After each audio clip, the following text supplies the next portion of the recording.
50 by 40 side event is Industrialized Livestock, the new call. Thank you so very much to everyone joining, and thanks to the EAT Foundation for providing this space here today. I want to start by introducing the 50 by 40 team we have with us today, which are Yeva, Sveta, and Brett. So Yeva, Sveta, and Brett, you could just put on your cameras and just wave for a second to everybody. Great. Okay, we have a great panel, which I'm very proud to have join us here today. And I promise there'll be ample time for a good debate and, importantly, time for you to engage in the discussion today. More on that in just a second. And just a brief introduction. My name is Lasse Brun, and I am the Executive Director of 50 by 40. 50 by 40 is a collective impact organization which works on bringing together very diverse stakeholders of the food system to address global livestock production. And we do that through curation of discussions like today, through providing thought leadership, establishing funding opportunities for our partners, and helping to push policy development and behavioral change. And I just wanted to show here the core principles that we are using to guide all the work that we do. And also we have a very wide network of organizations we work with. You can see them on the screen here, which we're trying to very hard to make work closely together on the issue of livestock. And I also just wanted to take the opportunity to advertise our upcoming 50 by 40 Global Engagement Summit on the 8th to 10th of December. And we have a great panel of speakers. The keynote speakers, as you can see, Anna Lape, Hindu Ibrahim, and the legendary Dolores Huerta, who are going to be speaking around food system and food system change. And we have a wide variety of different tracks we're going to be discussing. You can see them out there on the left. If you want to join or want to read more about the event, just go to our website, 50by40.org, or go to the specific website for the summit, which is globalsummit.50by40.org. Okay, so I said from a second ago, we want to make this very inclusive and want to make sure that you can engage in the debate. So we're using Slido here today. So what you can do now is to go to slido.com, and in that little hashtag box, you can enter 50 by 40. And we want you to voice your opinion on the question which is written at the top of the screen now. And you have to read the question, and then you have to provide, select one of the different replies to that going down. It's pretty straightforward, it's self-explanatory once you get in there. And throughout the whole event, we want you to add any questions you might have on for the panelists or for the event as such in the Q&A section on Slido as well. And we ask you to do it there, not in the Zoom chat, so we can really capture it in there. And also, please don't forget to indicate your name when asking questions in Slido. Anonymous questions will not appear on the screen.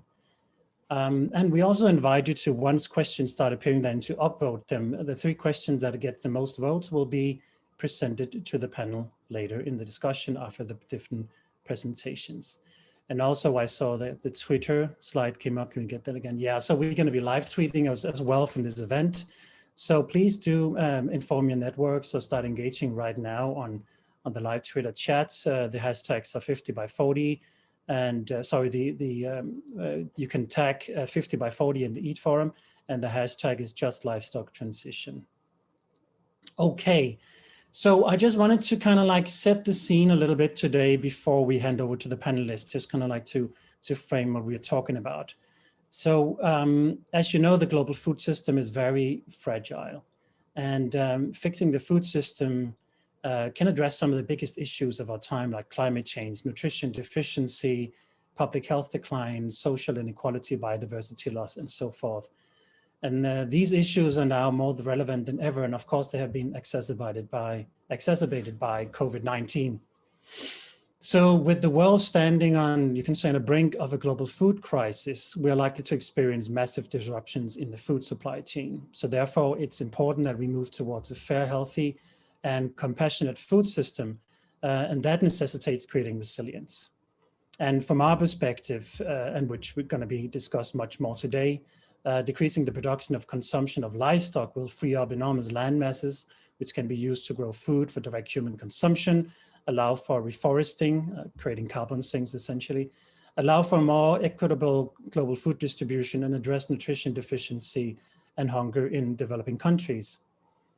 And importantly, the pace of a shift towards less livestock production will differ between nations. And we think that the common but differentiated responsibility principle that comes out of the UNFCCC would be good to help guide this shift. So the onus of the responsibility for making those changes we want to see lies with the G20 countries, essentially.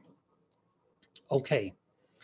So a little bit more about why just transition is so important within livestock. Well, the actual pathway to an equitable transition for farmers, ranchers, growers, processors, and other workers across the food supply chain, we think that hasn't been sufficiently researched and explained, which has created a gap between the modeling scenarios and on the ground action. So in 50 by 40, we think we need to have an honest and factual conversation based on the hard data on how the just transition will affect jobs, and ensure that all are paid well and more equal and have more safer jobs than currently is the case. That data to do that, to have those conversations, is unfortunately still missing and desperately needed. And a part of that, of course, will be to address how the current COVID-19 crisis, and even more so the long financial crisis we're going to see coming out of that, will disproportionately affect the health and finances of communities of color. That goes for both consumers and workers. That's something we find deeply unethical and completely unacceptable. So that is quite core to what we're trying to address here as well. So something that's going to be instrumental to the challenge of just transition are the SDGs. And the SDGs generally are important, but the ones that particularly are guiding the research and discussion, the action plans for us, are the SDG 2, 8, 12, and 13, and their interlinkage. And we'll be hearing more about them later today. Next slide, please. So the framework that is guiding the work we do from a climate change perspective is naturally the Paris Agreement, which so far, unfortunately, hasn't been used well enough, we think, to address the food and climate change nexus. But we, of course, most of you will know we are looking towards the UN Food Systems Summit in October 2021, where all the critical pathways for the food system will be set for many years to come. Livestock issues will be addressed, and an action track 5, as you can see out of the 5 action track here, is particularly important to 50 by 40, and we are deeply involved in that work. But of course, it's important that the interlinkages and the trade-offs and conflicts between the different action tracks are going to be addressed. So in a nutshell, the Food Systems Summit is going to be, it might be taken a bit too far to call it the Paris Agreement for food systems, but what comes out of it is going to be a very, very important conversation that is going to guide the work going forward. So I know all stakeholders, including 50 by 40, is putting a lot of thinking and action into that. Next slide, please. So I just wanted to mention a few points here about the financing of climate change and livestock issues, and why we think it's a very neglected mitigation strategy. So there is around $436 billion used annually on climate change mitigation work. And you all know the figures around livestock emissions. Roughly at least 14.5% of all greenhouse gas emissions are from livestock production, and it's likely to go up to 81% by 2050 if the current trends continues unabated. So if you look at that together, less than 1% of the global annual climate change mitigation budget is actually used on trying to move production away from resource-intensive animal agriculture, which is completely disproportionate when you consider the mitigation potential of that. So that's something we're trying to work really hard to change as well, because it seems that there's a missing gap there, and a lot of finance that needs to be unlocked to address something that's so crucial, which we'll be discussing more today. And of course, I would just want to point out once again, equity is key. So when we talk about climate change mitigation within livestock, the owners again should be with the countries that have a historically high consumption, so predominantly G20 countries. Next slide, please. Okay, so I just want to mention by here that there is some good news as well. Things are changing, and the issue at hand, so just transition in within livestock production, is getting more attention. For instance, earlier this year, the International Labour Organization, the ILO, issued a report which found that a shift to a more plant-based diet could, in Latin America and the Caribbean alone, create up to 19 million new jobs by 2030. And there's been initiatives, as you can see from the slide here, in the Netherlands, where the government is offering to buy out pig farmers who want to get out of the trade, simply because pork production is so big, and they recognize it's a massive aspect of trying to mitigate climate change, and they want to make it part of the NDCs. Okay, so that was kind of just like setting the scene a little bit. I want to come back to the Slido. We had the question we asked you just like 8 or 9 minutes ago, and to see what the results is. Should come up here. Okay, so that's quite interesting. So the question was, why isn't just transition widely applied to animal agriculture, considering its climate change mitigation potential? And you can see quite clearly that the vote that has been that's dominating the answer is that the impact of animal agriculture on climate change is still contested by key lobby groups. So that is your judgment, you dear attendees of this event, that think that is the case. But we're going to keep it running throughout the event if and see if how things are changing. There seems to be a strong pattern there already.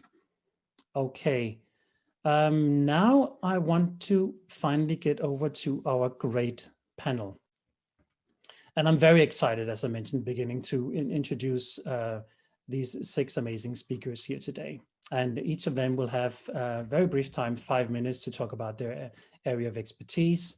And then we will get into a discussion. And as in the end, as promised, there'll be time for all of you to engage in the debate via Slido. So the first speaker we're going to be hearing from today is Dr. Marco Springmann. And Dr. Springmann is a senior researcher at the University of Oxford. His area of expertise is on environmental sustainability and public health in the Nuffield Department of Population Health and the Oxford Martin Program on Future of Food. Using system models, he has done valuable work on the health, environmental, and economic dimensions of global food systems. He regularly provides input to high-level and policy-relevant reports, including those of the Eat-Lancet Commission and on healthy diets from sustainable food systems, and the Global Panel on Agriculture and Food Systems for Nutrition. In addition, Marco often speaks at both academic conferences and public events. So today, Marco will be setting the scene by sharing his expertise and findings on the importance of livestock reduction and how it is instrumental to planetary and human health. Marco, welcome and thank you for joining us. Yeah, thanks a lot for the kind introduction, and hello to everybody. Well, the question is really rightly posed, I think, is industrial livestock the new coal? If we look at both the health and environmental research, then it really pops out quite clearly that many animal source foods have tremendously high impacts on health and the environment. If we look on the environmental side, specifically ruminant meats have exceptionally high greenhouse gas footprints. They're about 10 times higher than other animal source foods and 100 times higher than plant-based sources of protein like legumes, whole grains, nuts and seeds, and so on. Also, other animal source foods like pork and poultry need a lot of feed to eat, and also those have 10 times more greenhouse gas emissions than other plant-based food products. So clearly here, animal source foods have an outsized impact on climate change and also on other environmental factors. So we calculated that if we don't change our diets, then there is really a very limited, very low chance of limiting global warming and staying within other environmental limits of the food system. And what we calculated is that if we stick to roughly 1 serving of red meat per week, 2 servings of poultry, 2 servings of fish, and not more than 1 serving of dairy per day, that is something we call the planetary health diet, then we can roughly stay within those environmental limits. That said, going more plant-based is always better. So you always reduce your emissions more, and you also free up more land, for example, due to greater reductions in both feed, land that is used to grow animal feed, and pastures. On the health side, it's also fairly clear. Red meat and processed meat are declared carcinogenic and likely carcinogenic by the Cancer Agency of the World Health Organization, and they have been very clearly associated also with increased risk of coronary heart disease, stroke, type 2 diabetes, and colorectal cancer. So there is really no good reason why specifically red and processed meat should be part of any public canteen and public institutions like schools or at the workplace. And other animal source foods, I should say, even though some of them might be fairly neutral when you compare them to an average unhealthy background diet, if you shift away from them to foods that are clearly associated with health benefits, like fruits, vegetables, whole grains, legumes, nuts, and seeds, that would always be better. So there is also a reason for shifting other animal source foods or reducing the consumption of other animal source foods in your diet.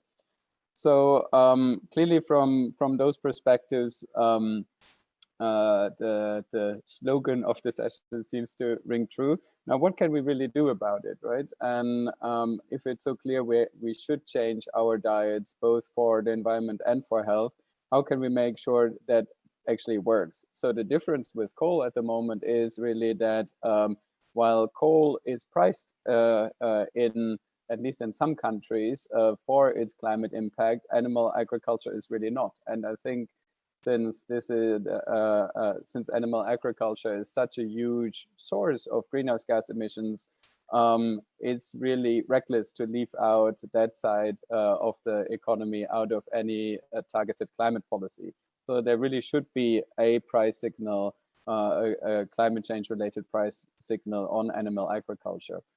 It seems that would be best if it was at the point of consumption, since meat from different countries, for example, is not that different, and you can't run after every cow with sort of measurement devices. So if you put it at the point of consumption, you reduce leakage, by which some farmers in some countries might be disadvantaged to other farmers.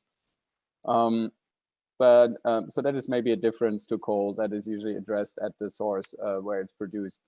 But anyhow, I think that needs to happen. And a second policy that is very important to really get this transition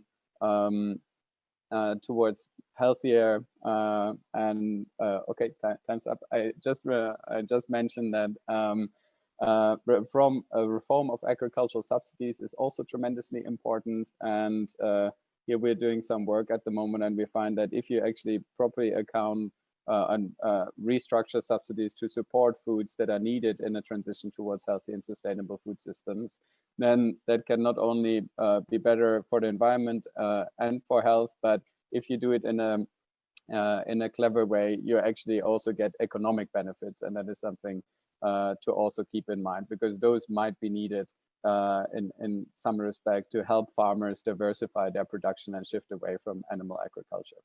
Thank you. Amazing. Thank you so much, Marco. It's always a pleasure hearing your wisdom and your experience in this field. I'm going to go straight over to our next esteemed panelist, which is Vosita Virnake, who is the Executive Director of Slyken Trust, which is a non-profit think tank based in Sri Lanka. They focus on climate change, adaptation and resilience, sustainable development, environmental conservation and restoration, social justice, and animal welfare. Quite the portfolio there. Vosita is an attorney at law specializing in public international law with a focus on international environmental law and over a decade of experience in working on climate change at a national, international level. Among other things, Vosita is a member of the National Expert Committee on Climate Change Adaptation of the Ministry of Mahawali Development and Environment. And she's a national expert on vulnerability and adaptation measures for the third national communication of Sri Lanka to the UNFCCC for the Ministry of Mahawali Development and Environment.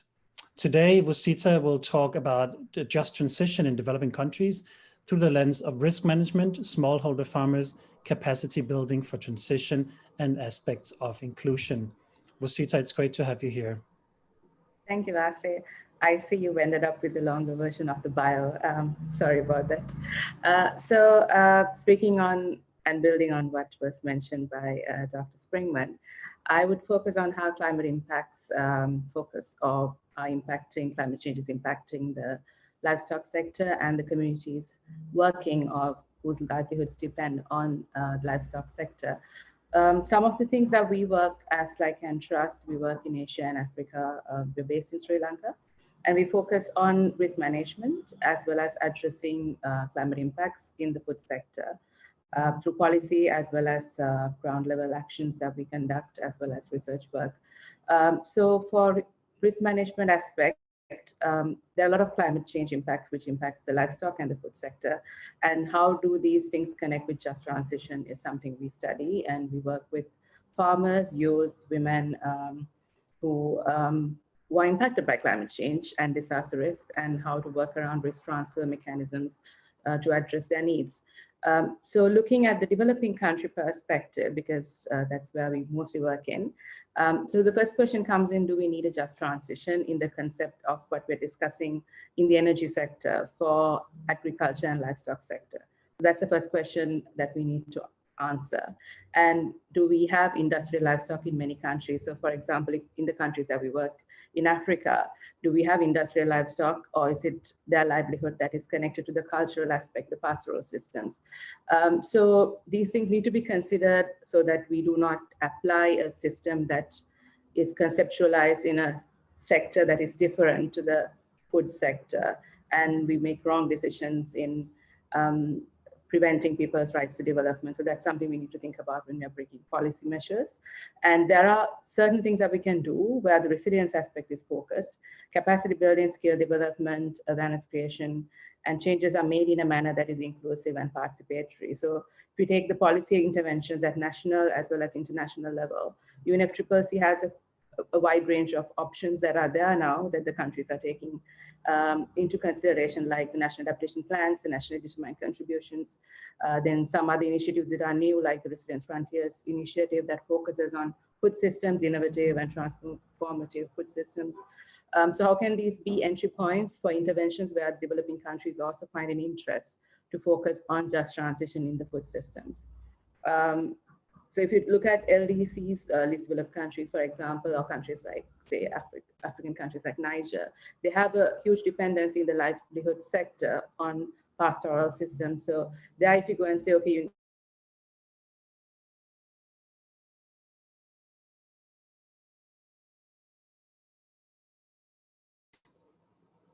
I think we'll have a little sound issue with Vosita. I think we might have lost her connection. I think so. We'll just see 1 second. If she doesn't come back, I think we'll move to the next speaker and then come back to Vosita once she's reestablished her connection.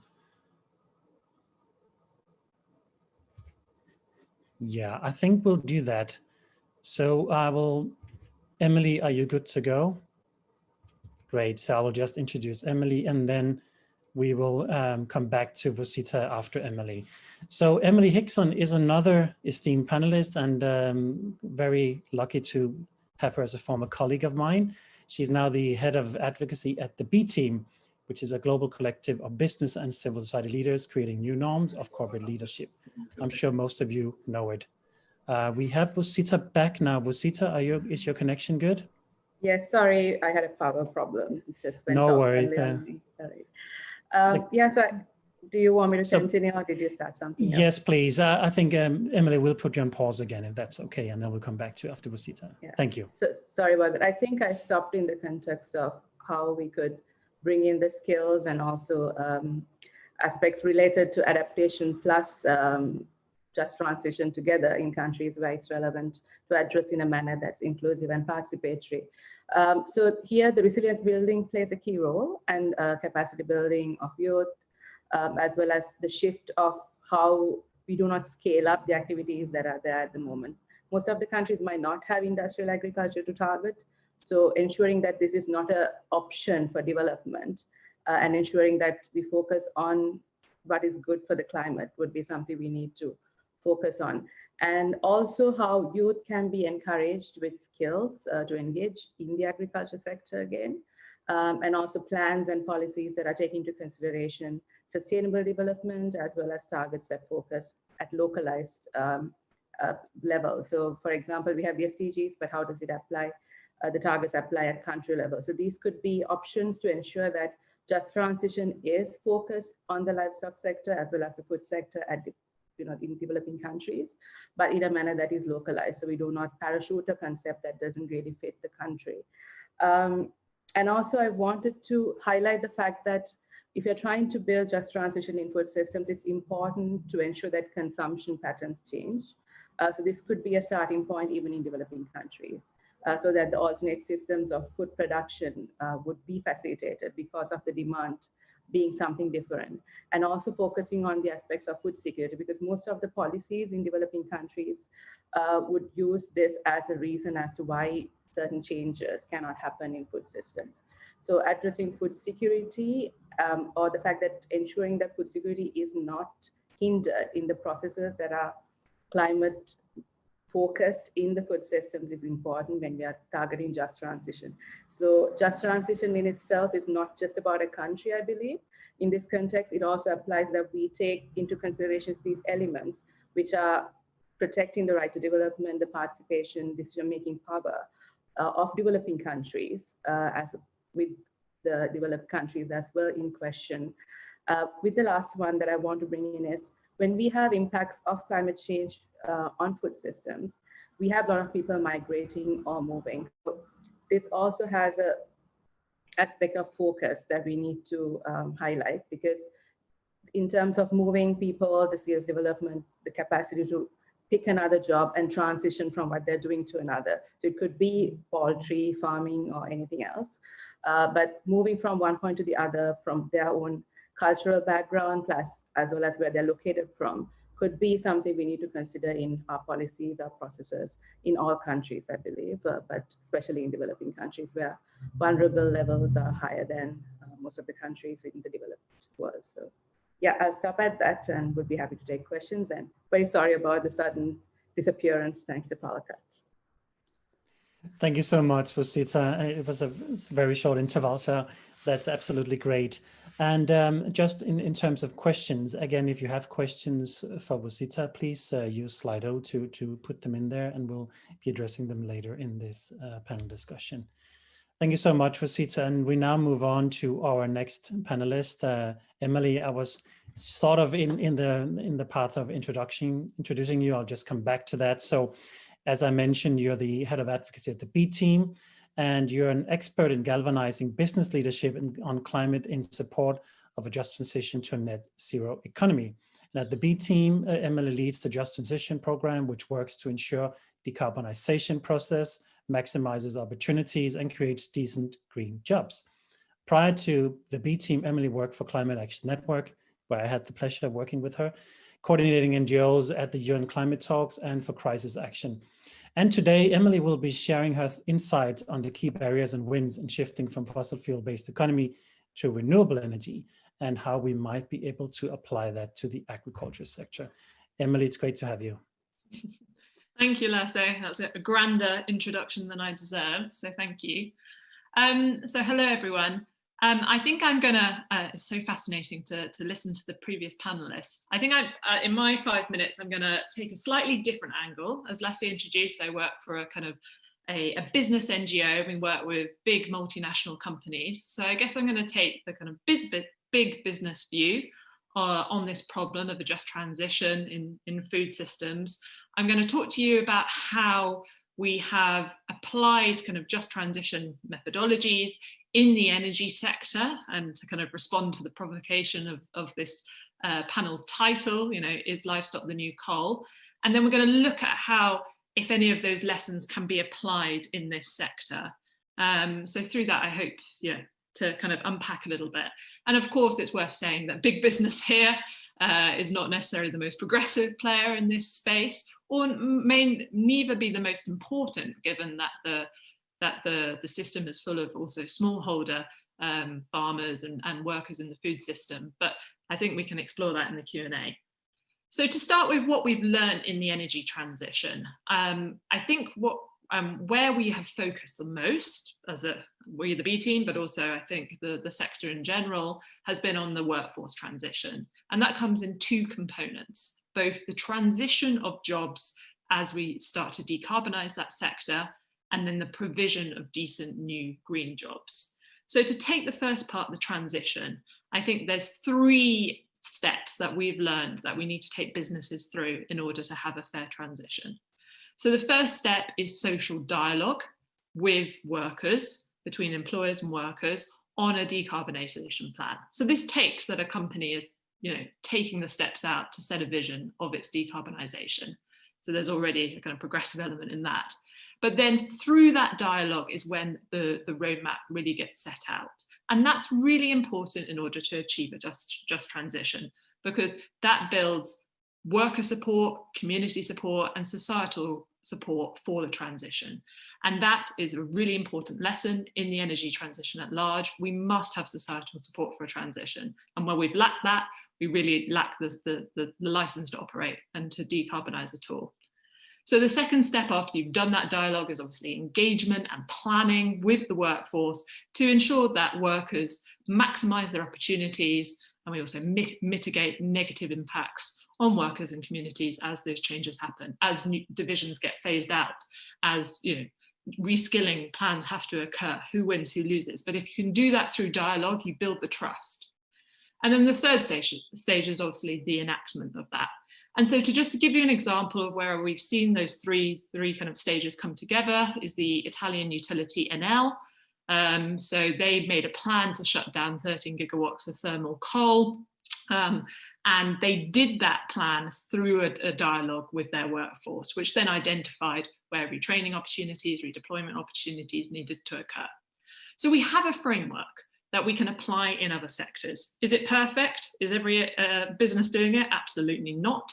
But we have some things that work. And then in the second component, as I talked to you about, this kind of decent green jobs, again, vital to show that decarbonisation benefits society and workers at large. We have good examples of where, again, workers and employers have come together to figure out what good labour standards look like, wages, those kind of skilling opportunities that are necessary to deliver the acceleration that we need in, say, building the offshore wind industry so that we get more renewable energy on the grid, but also that that public support is there, that renewable jobs are seen as good jobs.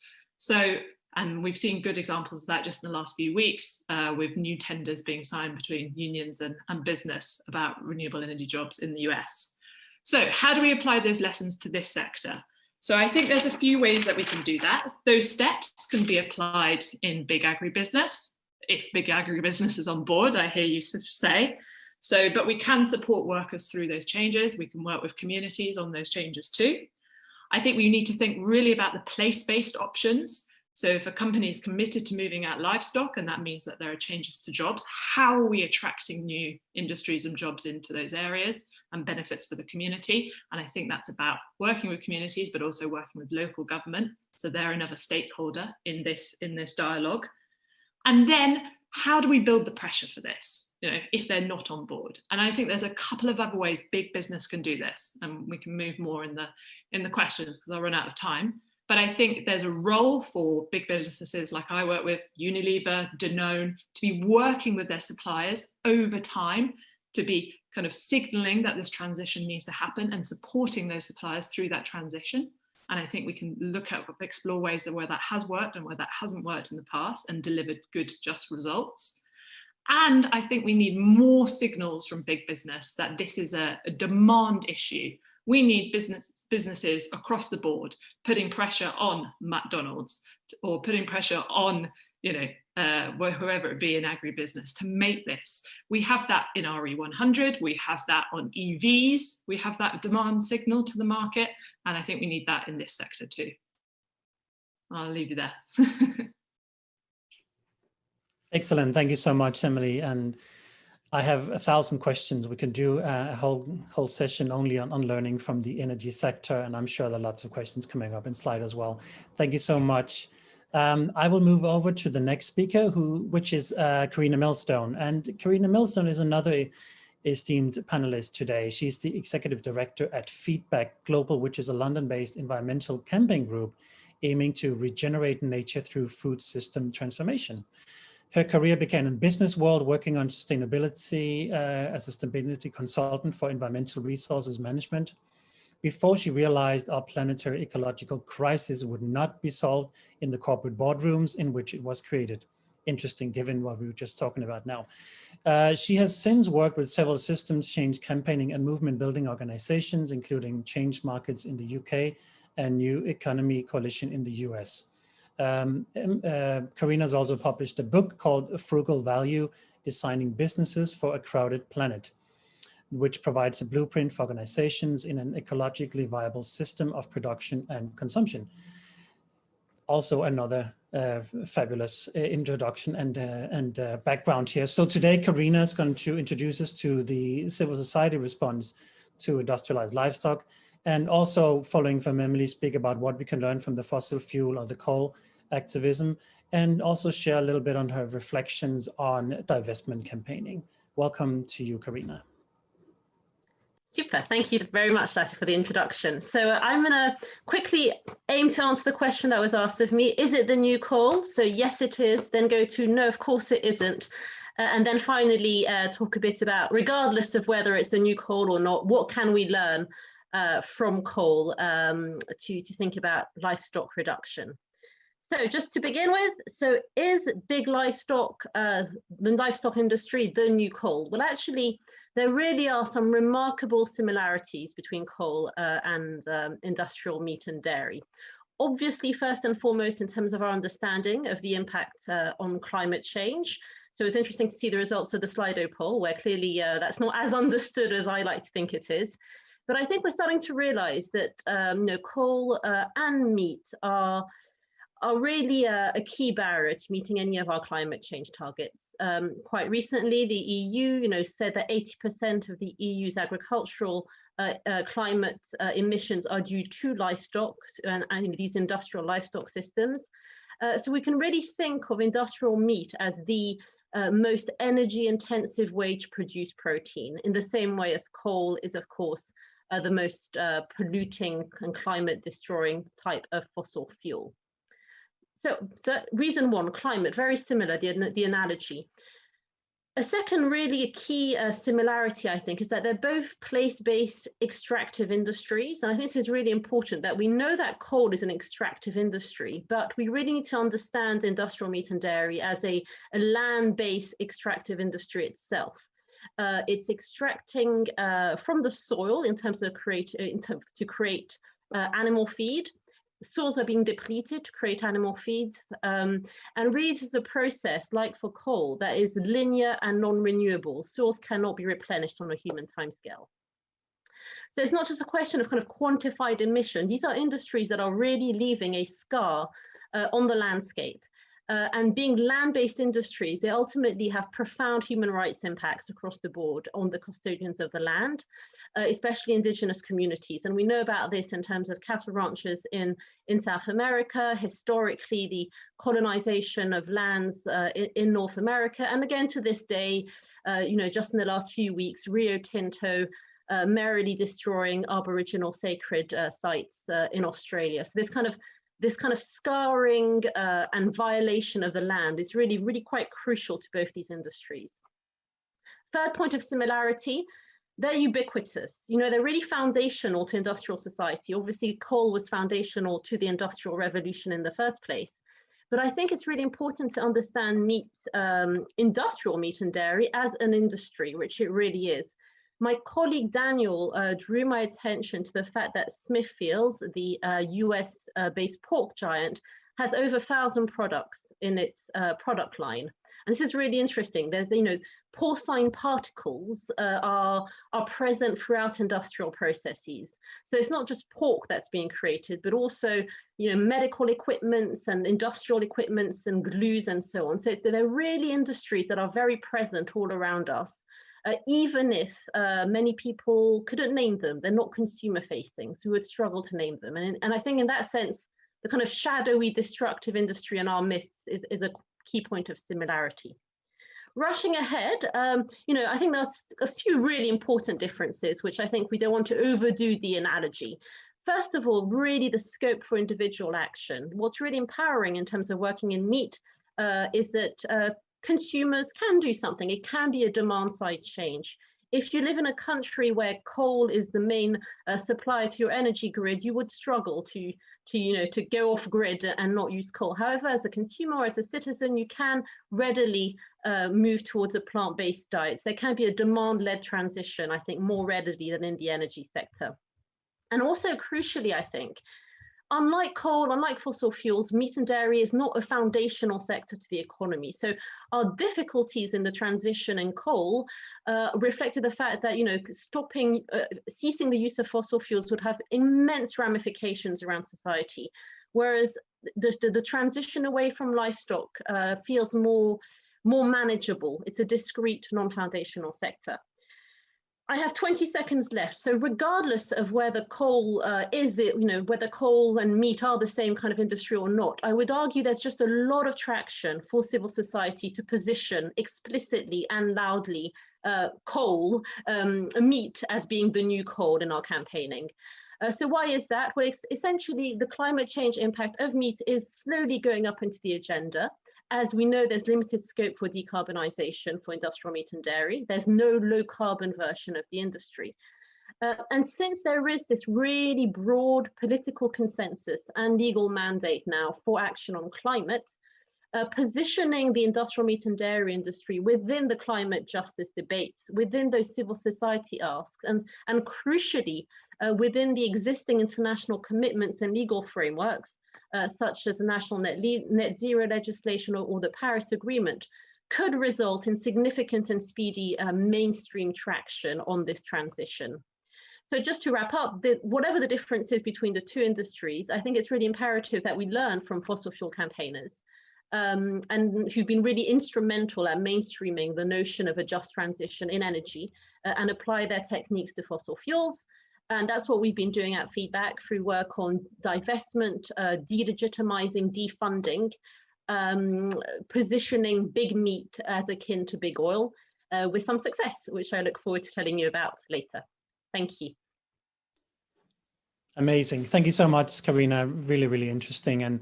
And just to your point on framework, yes, I think most of us are really looking to the UN Food System Summit and COP26 as major stepping stones to the next moment of the Paris ratchet up mechanism, which is 2025, when all the NDCs needs to be revised and all the countries have to show the homework they hopefully have done in a good way.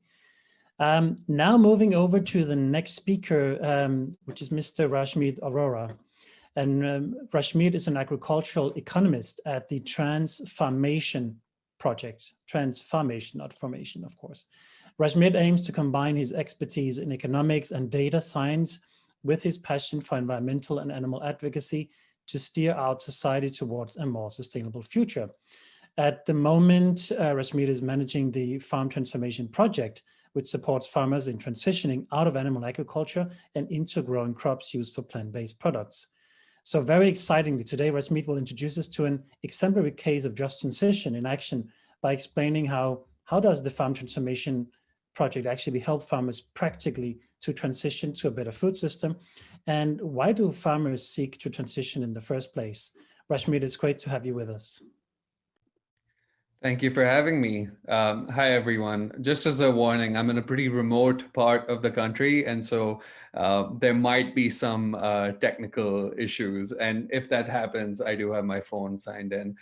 That being said, I'd like to start with just establishing the argument for what we do at Transformation. In terms of climate change specifically, the emissions that we speak of mostly stem from the supply side of things, right, where the production takes place. But as a fundamental rule of economics, supply follows demand and not the other way around. And so changing demand is key. And thankfully, in the past few years, we've seen that shift in demand with, with the advent of plant-based alternatives and other things hitting the markets. Demand is shifting. However, the supply system hasn't fully caught up yet. And so that's where there's this opening for actually potentially building that new supply system using existing entities in the animal agricultural supply chain. That being said, I would say that our approach to this issue comes not only from a climate change perspective, but also realizing that humans and animals are also exploited as a part of the system. To briefly give you an overview of why that is, I'll speak mostly to the farmer-centric view, which is that farmers are also exploited by this very animal agricultural system in lots of different ways. One example is how contract farming works in the United States. So in the poultry industry, for example, contract poultry farmers are paid using a tournament system. Now, the way this works is that the farmers receive a base pay on top of which any income that they earn is determined by this tournament system, which is essentially a competition between several local growers of poultry, where the farmer that produces the heaviest chicken for the least amount of feed, or in other words, feed efficiency, gets paid the highest amount of money. Now, what this does is it leads to huge inequalities in payments and income for farmers. So if you look at actually the median net income of a poultry farmer in the US, it's something like $13,000, which is not a lot considering that they have families to support. And hog farmers face a similar story with a median net income, something of even lower, around $10,000 or $11,000. These numbers are as of 2017 and from the USDA. I'll transition to how we fit into this equation. So what Transformation does is we act as an honest broker of sorts, where we are there to connect farmers with anything and anyone they need to be connected with in order to successfully transition from growing animals to growing some form of plants. Now, the forms of plants that we focus on right now are hemp and mushrooms. I can delve more into that in the Q&A.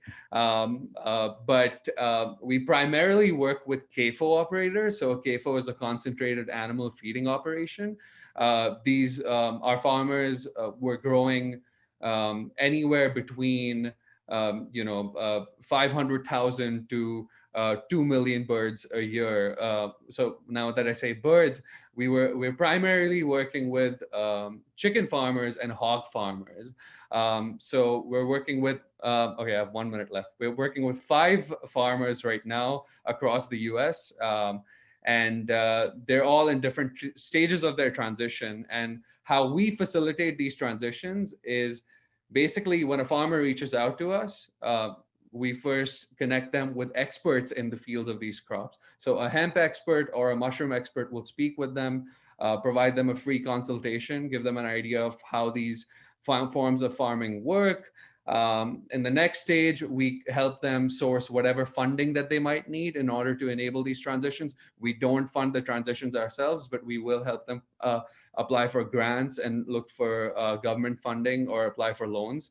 And then on the other end of things, we also help them identify buyers for their products at the end of the day.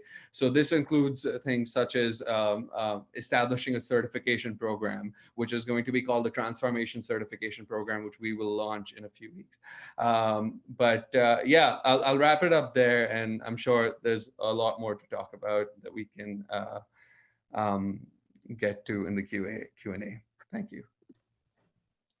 Thank you so much, Rasmit. It's really fascinating and it's so important, and it speaks to all the points that have been made by the previous speakers about engaging actually with the key stakeholders who are on the ground producing, from Emily's conversation about workers in the energy sector, and of course to the farm workers in the livestock sector. And for those who are thinking, wow, all these talks are so fascinating and we only get this tiny appetizer, pun intended, of 5 minutes from each speaker, fear not, because we think this is just the first of many conversations on this issue. And in fact, at 50 by 40, we are putting up a task force on just transition within livestock with an aim to having much more curated discussions like this one through different channels like the Food System Dialogues and others to help guide as much as the work on this issue leading up to the Food System Summit. If you want to know more about that, just reach out to us through our contact channels on our website, 50by40.org. And with that, we go to our last, but definitely not least speaker, Dr. Simone Lovera. And Simone is an independent researcher and the executive director of the Global Forest Coalition, which is a worldwide coalition of 99 indigenous peoples organizations and NGOs from 66 countries, striving for rights-based, socially just, gender responsive, and effective forest conservation and restoration policies.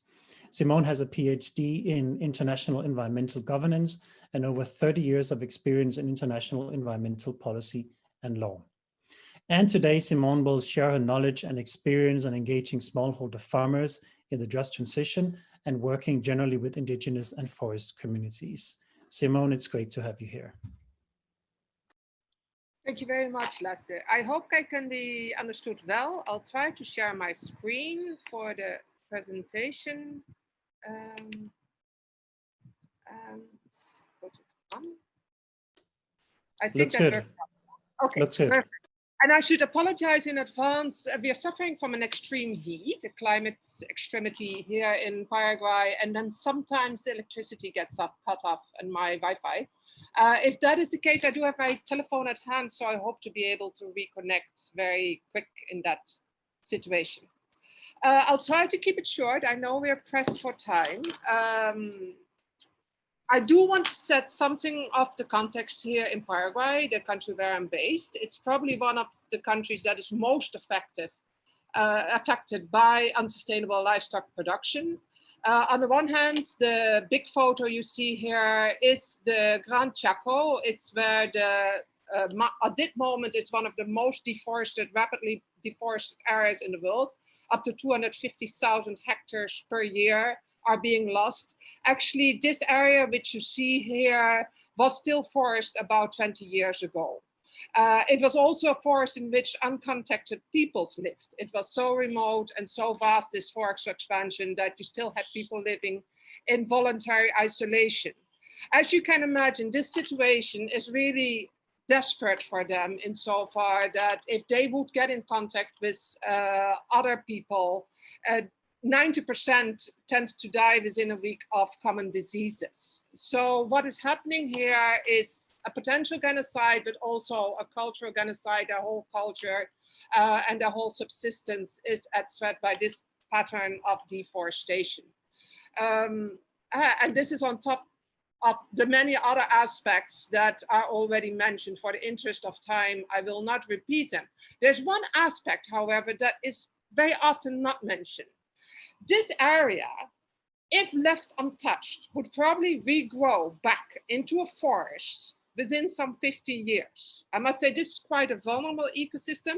In the Mata Atlantica, the Atlantic forest, where there's also been massive deforestation for beef and soy production, it is estimated 75% of the areas would be able to grow back naturally into forest. No need for 1 trillion trees to be planted here, just leave the land alone. But for that, we need reduction of meat consumption. And it's, for example, the success story of a country like Costa Rica, where deforestation rate massively declined and subsequently forest grew back after meat consumption, beef production declined in that country.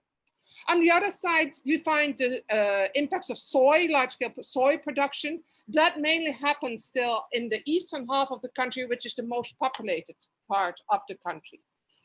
There we actually find the small farmers very much on our side in protesting against the expansion of large-scale soy monocultures. I assume you can understand the text here.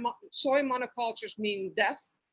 FNC stands for the National Federation of Peasants, of peasant movements. It's the largest federation here of peasants, and they're very much against this expansion of soy monocultures because this is done by very large agro-industries, and it's exactly the small producers of food that lose out. And I think actually Lasse's figures of his introductory presentation are very clear there.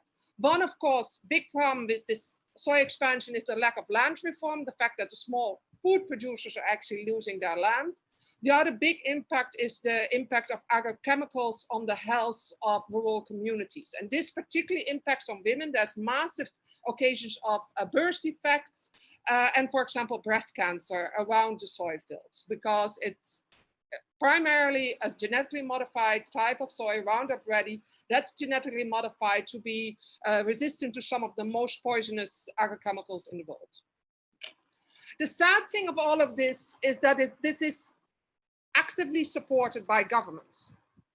And there's been a lot of public support for this kind of agribusiness. As you see here, they're literally defending the spraying of agrochemicals against protesting peasants. But they're also supporting this through incentives. And actually, I saw that one of the questions already mentioned this of one of the attendees, that indeed positive incentives for agro-industrial, unsustainable livestock farming play a massive role in promoting that sector.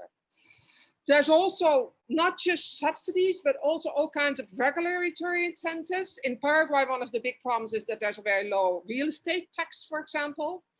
And this is further accumulated through blended finance or public-private partnerships. One of the big risks of this is that, you create dependencies between public sector and private sector interests. As 50 by 40 stands for, you will need both qualitative and quantitative measures to address unsustainable consumption and production in the livestock sector. But the problem with corporations, and this is not a matter of bad will, this is just inherent to a capitalist economy, that a corporation needs a growth strategy. They will always need to grow, and they cannot accept, strategies that reduce its growth. Now, they could, of course, shift to plant-based production, but then you might end up with some of the same problems in plant-based production that you already have now in livestock production. In fact, in countries like Chile, there's already massive problems around, for example, avocado production. So just shifting from one product to another is not the solution. The big problem with financial dependencies created by public-private partnerships is that you create a dependency of public sectors on private sector finance, and thus also of the commercial profits of those private sectors. Thus, there will be a very subtle perverse incentive for the public institution not to remove perverse subsidies, for example. And you see that very much happening all over the world, including, for example, the European Union, which sadly seems to go in its way of not grabbing the historic opportunity of really reform the common agriculture policy in line with its Green Deal. And this is actually one of the saddest developments that happened the past year. That you have a Green Deal that will not have any significance because they will still continue with the same very destructive agriculture policy. Another example I just want to very briefly mention is the GEF Integrated Approaches Program on Zero Deforestation Commodities. Actually, the Global Forest Coalition is very much about taking holistic approaches to reducing deforestation. So we feel that just moving soy production out of the forest and beef production out of the forest is not the solution, because there's still so many other problems that are already elaborately mentioned by the other speakers. Wait. This is basically what the objective is of the Global Environment Facility project, beefing up Paraguay's meat industry. They're actually talking about duplicating the production of beef. And one of the key tools they try to do that while not further expanding into forest is through feedlots, promoting intensification of livestock production. These cows are still roaming around quite happily actually over the Chaco. They're the only ones really benefiting from the system. But the sad thing is that you see in countries like Argentina, this is very rapidly being reduced with climate finance. And these cows are being locked up in feedlot systems that are subsequently fed by soy, causing all the social and environmental problems that soy producers cause. So it's really a very negative system. One very other fascinating thing, so this is a project that's very much based on a roundtable together with the large producers in Paraguay. And there's a fascinating anecdote that a couple of months ago, there was a big uproar because, as you know, Global Environment Facility is managed by UN organizations. And one UN organization, the UN Environment Program, had the courage to actually mention the need for meat reduction, a meat consumption reduction in a panel in faraway Nairobi. This was picked up by the large union of agro-industrial producers in Paraguay, and they threatened through a press release to withdraw themselves from this project if the United Nations would ever mention the option of reducing meat consumption again. Now, in the end, they did not withdraw. But of course, what we will not know is this has now created an incentive for the United Nations Environment Program and other UN institutions to actually, slow down on their messaging around reduction of meat consumption. I mean, this is what you call a perverse incentive. Just briefly about the positive stories, although I actually think the previous speakers already mentioned this, peasant and pastoralist communities all over the world practice more sustainable livestock production systems. Women very much play a lead role in a lot of these systems. Pastoralism is one key system from which we can learn a lot. However, it is also a matter of numbers. I mean, it's not accidental that you don't see thousands of pigs on this. So you need to work both on quality and on quantity. We are doing that very much together with the National Federation of Peasant Movements. The woman you see here in the front of the picture is actually our regional focal points, Ines Franciscelli, at a large workshop we were organizing together with this federation on the impacts of climate change, the impacts of deforestation, environmental degradation, and the need for just transition also within small farm systems. Remarkably, the woman at the background is actually the leader at the moment of the National Federation of Peasants in Paraguay, a very powerful woman who's also brought much more attention for the specific gendered problems of this just transition within Paraguay. So there's a lot of hope there. However, I do want to end with a big caution. The situation and the conflict between large-scale producers and small producers in a lot of countries is violent. It's very violent. We all know about the problem of environmental vendors being killed. This includes a lot of indigenous leaders that are trying to get their land back. This includes a lot of small peasants that are pleading for land reform. Simply assuming that you can have a multi-stakeholder process on which, on the one hand, these people that often receive threats to their lives and the lives of their families and colleagues sit in the same table as these large-scale producers that are behind this oppression, I think it's slightly naive, actually. And it's also very dangerous because even if you put them on the table, of course, there will be a lot of things they will not be able to say. In fact, the Global Forest Coalition is just in process of producing a report that we will publish in December around perverse incentives and how this trends of corporate capture has blocked actually the reform of perverse incentives. And CEO, for example, Corporate Europe Observatory already published a very good briefing paper on how that happened in Europe with the Common Agricultural Policy. But in a lot of countries, we realize that our groups cannot mention the actual companies that are involved because of the threats, because of the risks for them, for their organizations, for their colleagues. So this has become a very sour situation, especially in massive livestock producing countries like Brazil, but also Paraguay, also to some extent Argentina and Bolivia. So please keep this in mind when you try to ask for dialogue, etc. In Guarani, you actually have two words for the word we. And if I listened this morning to the climate dialogues on the Coronivia work program on agriculture and livestock improvement, so many panelists use the word we. But in Guarani, you have the original language of Paraguay. You, on the one hand, have the word we, which means we all together, but there's also we that means we against you. And I think we realize there's a lot of abuse of the word we. You know, we need to change, etc. When there's actually a specific group that needs to change. And I think having this kind of common but differentiated responsibilities squarely on the table is very important for this overall debate.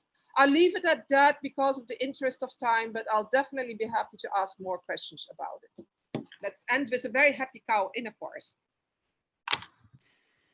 Thank you so much, Simone, and thanks for bringing up the really important reality in many places in the world. And I think it's so crucial that we, when having these in discussions about transforming the food system, that we understand and respect that one size doesn't fit all, but there is massive differences around the world. And we heed your warning about forcing stakeholder conversations that actually might be threatening people's lives in some communities, in some locations around the world. So there's a long way to go still, but I'm glad we're at least having this conversation so we can address it and see how we can all work together to address these very horrible conditions that both humans, animals, and the planet finds themselves in with the current food system.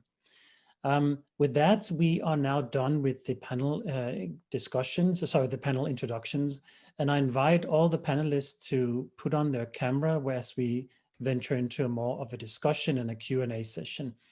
And we will have time for a few questions in the end coming out of the Slido as well. So for those who haven't yet gone to Slido and either put in a question or voted for one of the existing questions, please do so. And I noted that the 3 top questions are getting a lot of likes, and they might be because they're the most interesting, but it could also be because people are not sliding down the page to see the rest of the questions. So I invite you to do that as well.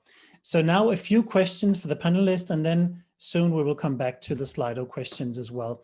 And I wanted to direct the question to probably mainly to Rosita, Rasmeet, and Simone about revitalization of rural areas. So from my understanding, if we want to revitalize rural areas, we need to make sure that farmers are recognized as essential and actually they're dignified as part of the process, which speaks quite well to what Emily was saying as well about engaging with the energy workers.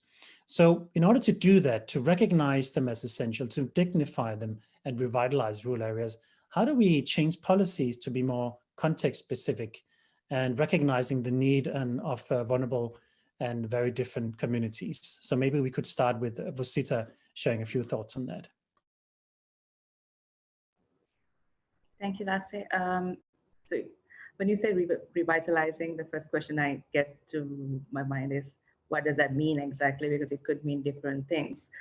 For someone, it could be economic development. For the other one, could be climate-friendly, green system. So I go in the context of climate-friendly and sustainable development focused angle here. Yes, I think there is, in most of the research that we've done with farmers and communities working on agriculture, most of the younger generations are moving away from agriculture sector because they don't find it as something they want to follow. One, because income comes after at least 4 or 5 months when the production comes, and with the climate impacts, they don't have a certainty that they would actually have a good harvest either. So bringing recognition and importance to the job itself is important. And then also skill development to improve the systems, have economic development in an angle that is corporate, not the word I want to use, more like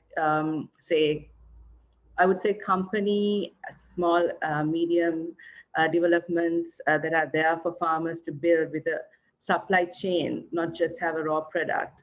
And adding value to the systems that they're involved in would help farmers to engage more and the new generation to come and include themselves. So bringing these aspects to the policies that are there, like the nationally determined contributions that are being reviewed at the moment, is important, as well as having agricultural policies focusing on these aspects. How can food systems or the whole supply chain be included, not just about some fertilizer subsidy that we are focusing on. And also the narrative being changed, that it's not something 50, 60-year-old people do, but also 30, 20-year-olds could also do. Because if you look at in the Sri Lankan context, we see a lot of people going into organic agriculture, but that would not be necessarily the traditional farmers' children, but people who are who've done their degree and who want to do something different and go into doing sustainable consumption production. So they get into it. So that messaging needs to go to the communities on the ground, and then how that can be incorporated with financial support as well as capacity building, and a new messaging and narrative is important, I think. Yeah. Thank you. Thanks a lot, Vasita. Really interesting to hear on like concrete examples on the ground. And I wanted to give the opportunity to also to Rashmeet to comment on this specifically.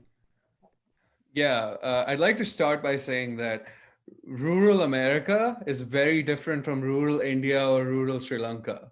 And so policies will differ greatly. However, right, when you look at the global meat production landscape, Brazil, India, US, huge producers of meat. And so when you're considering this transition argument and approaching rural communities in these different countries, considering the varying contexts is very, very important. Now, speaking to the US context, which is what I'm most familiar with, I think we need to, again, recognize that when we talk about industrial animal agriculture, we're talking about large-scale animal feeding operations, right? And the way these are structured is very different from the ways in which crops are grown, right? So a farmer, like, for example, that I work with, they take on hundreds of thousands of dollars in loans to build these structures, these 20,000 or so square foot buildings that maybe cover an acre of land or so. And the farmer might only have 5 acres of land. So he built 4 chicken houses on them and then used those chicken houses to grow, 200,000 chickens in a flock. However, if you're looking at the same farmer to transition to growing some form of plants or some alternative crop, 5 acres is actually not a lot of land to grow enough of a crop to make a viable transition on. So we need to consider that what can be done in that limited space in those existing structures, to ensure that you can actually do something for those rural communities. I'm not sure that answered your question exactly, Lhasa, but those were my thoughts based on just thinking of the different contexts that we're all bringing to the table here. Thanks a lot, Rashmeet. No, very useful, and particularly the contextualization in different geographies is such a crucial point to take forward. And again, it's no one size fits all. It's so different around the world how you do things, and particularly in terms of the acreage, as you mentioned, it changes dramatically. Simone, very briefly, would you have any thoughts on this? Just complimentary in the interest of time, agreeing with the last speakers.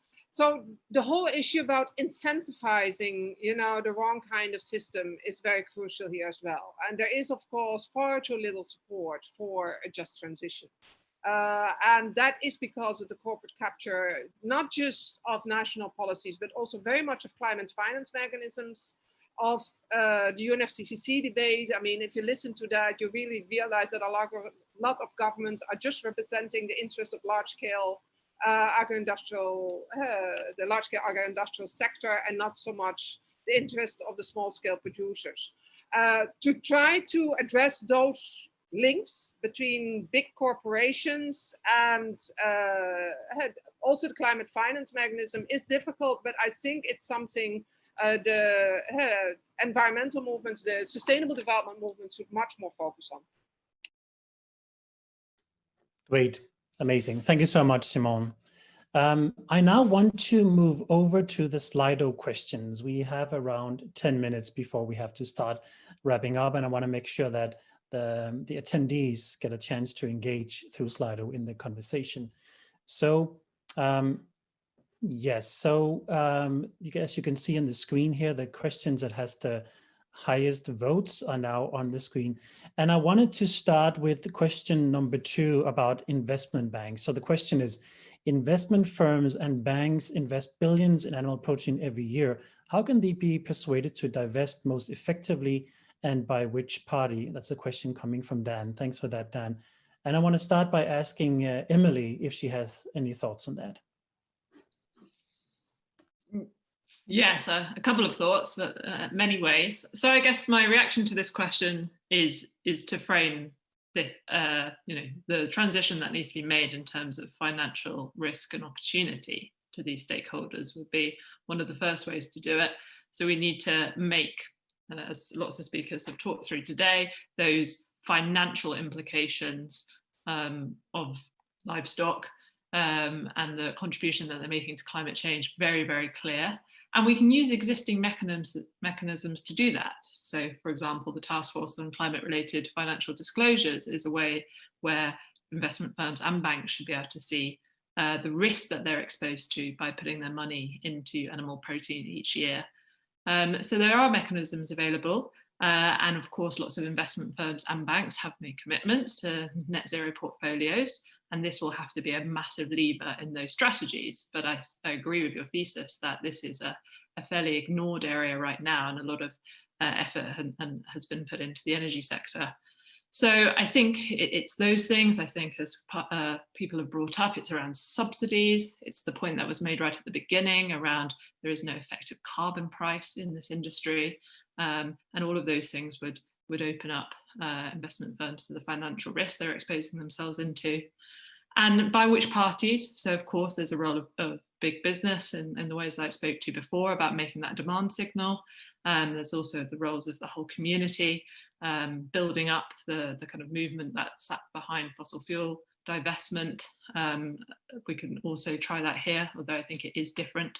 So there's many a prong, but I think framing this as risk is something that people who I work with need to be much more effective at doing towards investors and banks. Great, thanks a lot, Emily. That's really insightful and very helpful.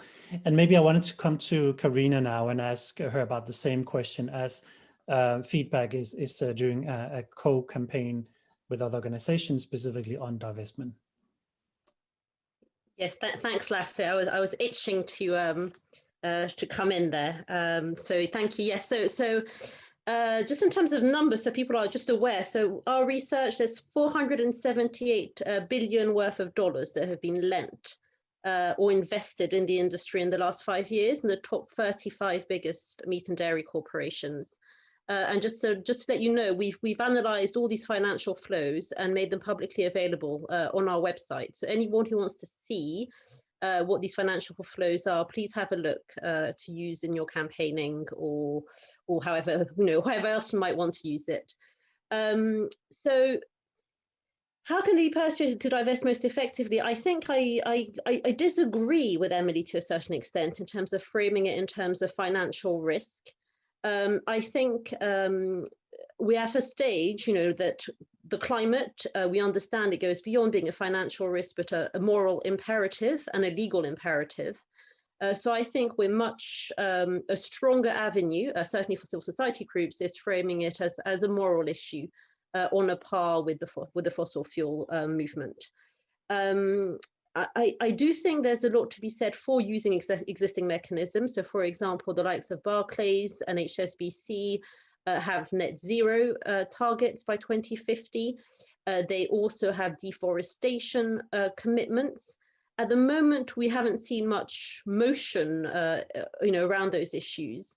And neither have we seen livestock being integrated into these commitments. But nonetheless, they exist. And I do think there is scope to try and insert those commitments around meat into those existing mechanisms. I think maybe just a final point of difference, there's a big question here in terms of engaging with investors versus agitating outside the investor sphere and calling for divestment. And I think ultimately we want to be a bit cautious of engagement strategies, because the engagement strategies with the livestock industry tend to bet on the fact these companies might become plant-based protein providers of the future.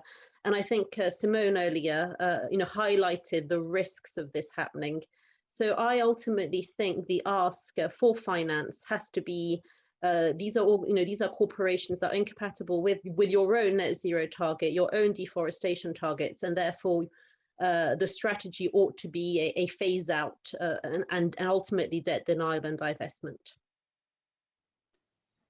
Great, thanks a lot, Karina.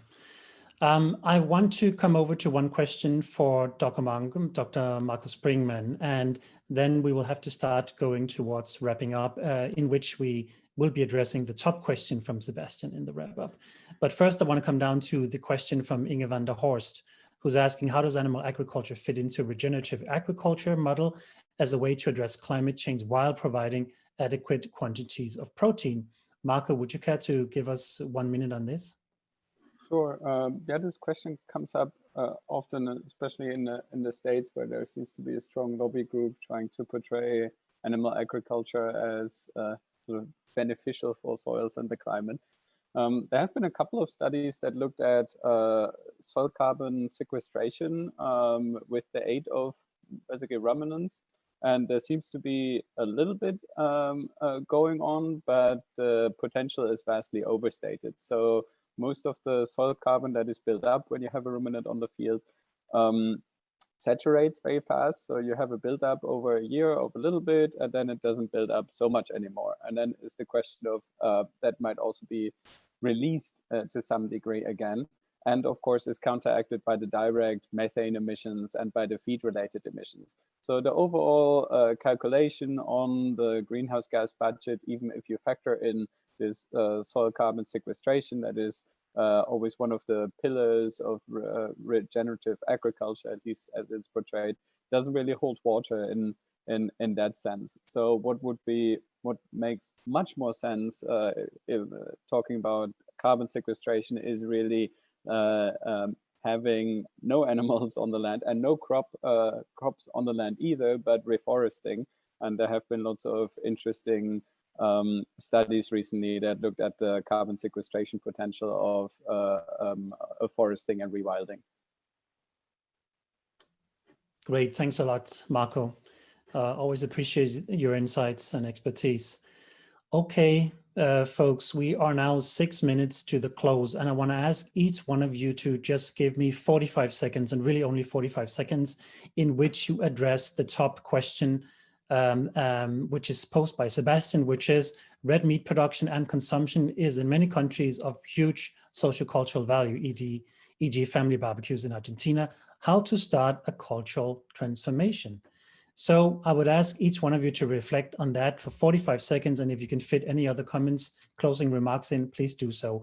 And we'll do the same speaking order as before. So we will start with, where are you? With Marco, please go ahead. Okay, well, what is culture, right? I mean, culture is built by our food environment in a sense. And if the food environment is influenced by what is available in the market, what food producers and food companies push to market. So I think, you know, together with the transformation of what is produced, we also need a transformation of what is demanded and what is seen as attractive and as in line with our moral values of protecting the environment and our health.